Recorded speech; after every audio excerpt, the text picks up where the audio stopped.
All teachers want to give their students the best resources available. That's why we've started EduVlog. Each week we'll post 2 videos from educators across New South Wales. This week we will be looking at 2 very different online resources that teachers can use in the classroom to give students the opportunity to engage in meaningful learning. First, let's go to Beck in Double Bay, New South Wales and see what great resources she has to share it with us.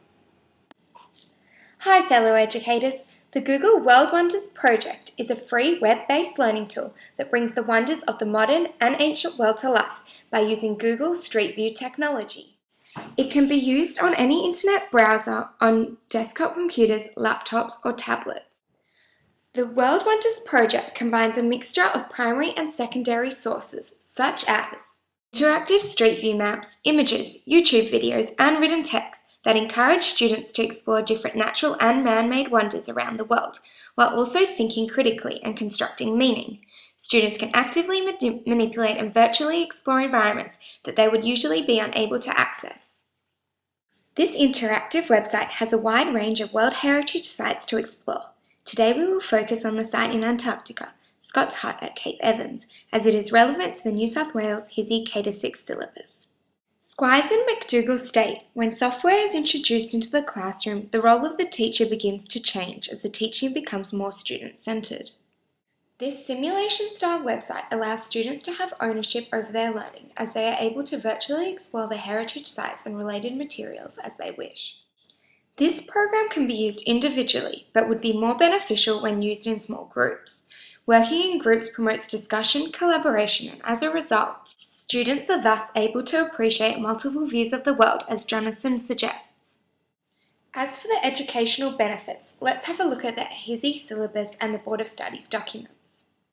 In the HSE Strand environments, students learn to identify features, sites and environments, and learn and locate using a variety of different tools.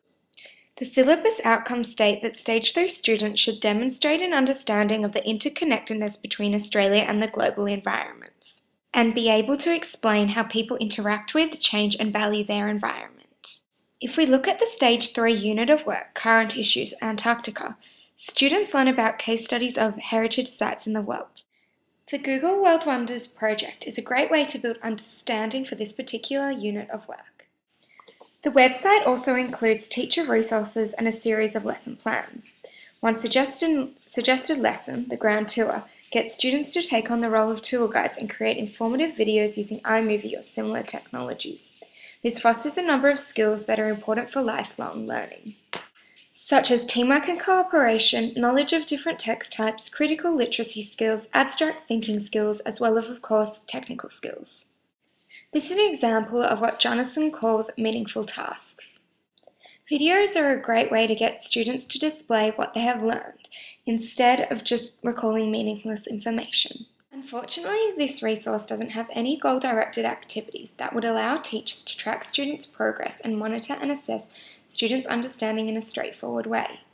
When using this online learning technology, teachers and students would have to formulate their own forms of assessment and self-assessment to complement the resource.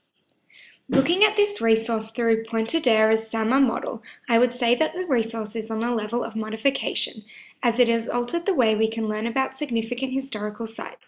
Students are able to virtually explore multiple environments in a way which, prior to this resource, was inconceivable or extremely costly. With a few additional integrated functions, such as questions that require problem-solving strategies and provide instant feedback, I believe this learning technology could redefine the way students learn about environments and important places such as heritage sites.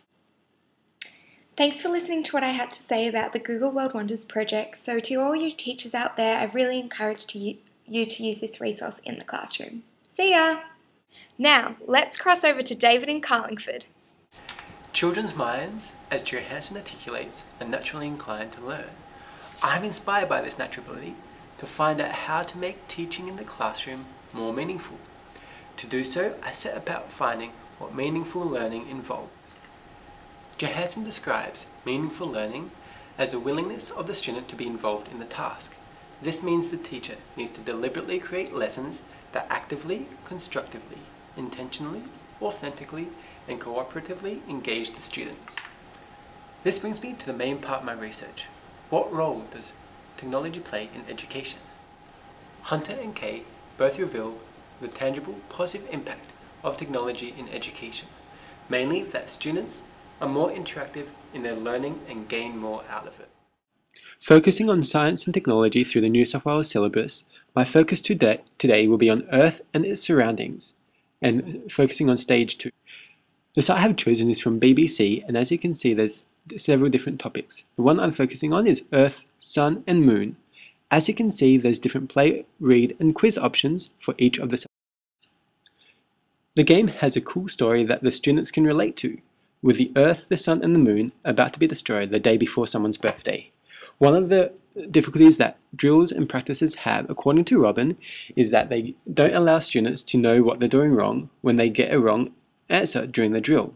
As you can see here, when I purposely put things in the wrong place, it gives me another chance to do it right. And when you do put it right, it gives you a message to say congratulations, but it also gives you a nice little point of review from the lesson. As a good review from the lesson, the students will go through the Sun, the Earth and the Moon and their rotations for a year, a month and a day. This is important to McClarty's research, as he states that play is an important part of a child's development through the early stages. And as a stage 2 student, these concepts may not be hard to grasp but are good on repetition. I believe when used wisely, this resource will reflect TPAC quite well.